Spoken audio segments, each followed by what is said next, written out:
আমাকে অনেকে জিজ্ঞেস করেছে জিতের ছবি যে খাকি দেখেছো কিনা। আমি বললাম যে ফার্স্ট শো দেখেছি, এবং জিতের সঙ্গে যখন আমার একটা অ্যাওয়ার্ড অনুষ্ঠানে দেখা হয়েছিল এবং ও আমাকে জিজ্ঞেস করেছিল যে তুমি কি দেখার প্ল্যান করছো, আমি বললাম যে রিলিজ হলেই দেখবো। এবং বম্বেতে তখন আমি ছিলাম এবং প্রচুর হোর্ডিংস পড়েছিল বম্বেতে। আমি সেটাও জিতকে বললাম যে you have been placed very beautifully in the posters, মানে সব থেকে বেশি একটা পিভটাল স্পেস ওকে দেওয়া হয়েছিল।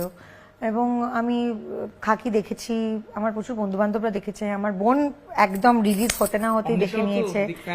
হ্যাঁ, মানি দেখেছে কিনা আমি এখনো জানি না, কিন্তু আমার বোন দেখেছে এবং আমাকে হাই হাই করে ফোন করে বললো যে দেখেছিস পাগলের মতো ভালো লাগছে দেখতে, কি বিভৎস ভালো লাগছে দেখতে, ও মাই গড কি দারুণ করেছে। তখন আমি বললাম যে হ্যাঁ প্লিজ তোর সঙ্গে তো কথা হয়, তুই জানাস যে ভালো লেগেছে। এবং আমি সব জায়গায় বলেছি, খুব স্বতঃস্ফূর্তভাবে বলেছি যে ভীষণ ভালো লেগেছে।